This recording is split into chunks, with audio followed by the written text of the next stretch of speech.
আরো সব থেকে দুঃখজনক যে ঘটনা, আমাদের বাংলাদেশের সেরা বিশ্ববিদ্যালয় ঢাকা বিশ্ববিদ্যালয়ের শিক্ষার্থীরা কিভাবে একটা ভারসাম্যহীন মানুষকে পিটিয়ে পিটিয়ে পিটিয়ে মারতে পারে, ভাত খাওয়ায়া পানি খাওয়ায়া ঠান্ডা মাথায় কিভাবে এভাবে হত্যা করতে পারে। অ্যাক্সিডেন্ট হয়ে যায়, এটা অন্য কথা। মারামারি হচ্ছে রাগের মাথায়, মেরেছে, লেগে গেছে, মরে গেছে, সেটা আলাদা কথা, সেটা অন্য কথা। কিন্তু ঠান্ডা মাথায় ভাত খাওয়ানোর পরে নিয়ে যাবার মারা, পানি খাইয়ে মারা, পানি খাওয়ার পরে বেচারা যখন নাকি আপনার যখন লিডাল হয়ে গেছে, এরপরে পানি খেতে চেয়েছে, পানি দিয়েছে, পানি খাওয়ার পরে বেটা উঠে বসেছে, আবার আনন্দিত হয়ে আবার পিটা শুরু করেছে। আনন্দিত হয়েছে কেন? যে আরো পিটতে পারবো। নাউজুবিল্লাহ। কাউরি বাধা মানে নাই। এই নর পশুগুলো যদি ক্ষমতায় আসে, যদি কোনো বড় চেয়ারে বসে, এদের কি আশা করবে জাতি? এ তো মানুষই না, মানুষরূপী এরা পশু, হিংস্র পশু। এই জন্য আমাদের বাংলাদেশের বহুত চেয়ারে এরকম নর পশু বসে আছে, যার কারণে অশান্তি সব থেকে বেশি হচ্ছে শিক্ষা অঙ্গনে। শিক্ষা অঙ্গনে যারা দায়িত্বে আছি আমরা ছাত্রদেরকে নৈতিকতা শিখাই না, আদব কায়দা শিখাই না, বড়দের সম্মান শিখাই না, মানুষের প্রতি দয়া, সহানুভূতি, ভালোবাসা, এগুলো আমরা শিখাই না। আমরা শিখাই শুধু কেমনে ন্যাংটা হওয়া যাবে, কেমনে মেয়েদেরকে উলঙ্গ করা যাবে, মেয়েদেরকে বেহায়া বানানো যাবে, সন্তানদেরকে বেহায়া বানানো যাবে, কেমন করে ইউরোপ আমেরিকা বানানো যাবে, কিভাবে মানুষকে পশুত্ব পরিণত করা যাবে, এই শিক্ষাগুলো আমরা দিই। নাহলে আমাদের ছাত্ররা এমন হবে কেন?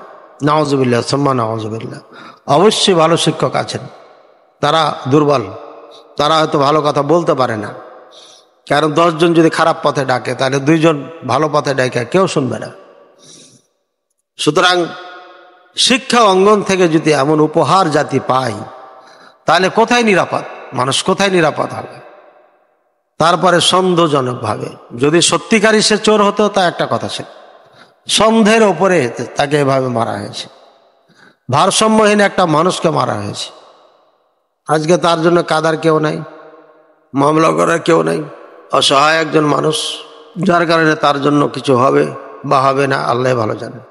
তবে সরকারকে বলবো, আপনারা মহা দায়িত্বে আছেন, আইন শৃঙ্খলা অবস্থা আপনারা দেখতেছেন, এখন জোর যার মুলুক তাক হয়ে গেছে, সব জায়গাতেই একই অবস্থা। আগেও ছিল, এখনো আছে, এখন একটু বেশি হয়েছে।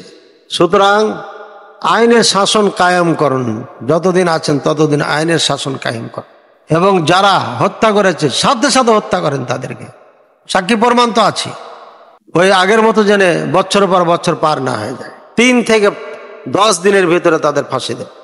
এটা তো সাক্ষী প্রমাণ আছে, এখানে বিলম্বিত হওয়ার কোনো কারণ নাই, সুযোগ নাই। এবং জনসম্মুখে তাদেরকে শাস্তি দেন, ওইভাবে মারেন যেভাবে তারা পিটিয়ে পিটিয়ে মেরেছে, ওইভাবে তাদেরকে মারেন, ওইভাবেই মারেন। যে যেভাবে মারবে তাকে সেভাবেই মারেন, যে যেভাবে অন্যায় করবে তাকে সেভাবেই তার বিচার করেন। তাহলে পারে দেখবেন দেশে সব ঠান্ডা। একটা বিচার করে দেখান, দেশ ঠান্ডা হয়ে যাবে। আজকে বিচার হচ্ছে না, আমরা দেখতে পাচ্ছি না আজ পর্যন্ত, যার কারণে আজকে সবাই আইনকে হাতে নিয়ে এনেছে, যে যেমনে পাচ্ছে তেমনে করছে। এই জন্য সময় আছে, সময় থাকতে আপনারা সোচ্চার হন, শক্ত হন, এবং যারাই দেশের বিপক্ষে কাজ করছে, যারাই দেশের নিয়ম শৃঙ্খলা ভঙ্গ করছে, যারা আইনকে বৃদ্ধা আঙ্গুল দেখাচ্ছে, তাদেরকে কঠোর হস্তে দমন করুন। আল্লাহ তাআলা সবাইকে বুঝার তৌফিক দান করুন। আর যারা শিক্ষক মহোদয় আছেন, মাদ্রাসার দায়িত্বে আছেন, স্কুল কলেজের দায়িত্বে আছেন, তারা নিজেরা মানুষ হন এবং মানুষ তৈরি করেন। যে কারখানায় মানুষ তৈরি করা যাবে না, কারখানা চলবে না, বন্ধ করে দেন, দিয়ে দেন। আপনার যোগ্যতা নাই, যার যোগ্যতা আছে ওকে দিয়ে দেন, আপনি অমানুষ তৈরি করেন না। আল্লাহ তাআলা সবাইকে বুঝার তৌফিক দান করুন। আল্লাহ তাআলা সবাইকে সঠিকভাবে সুন্দরভাবে চলার তৌফিক দান করুন, আমিন।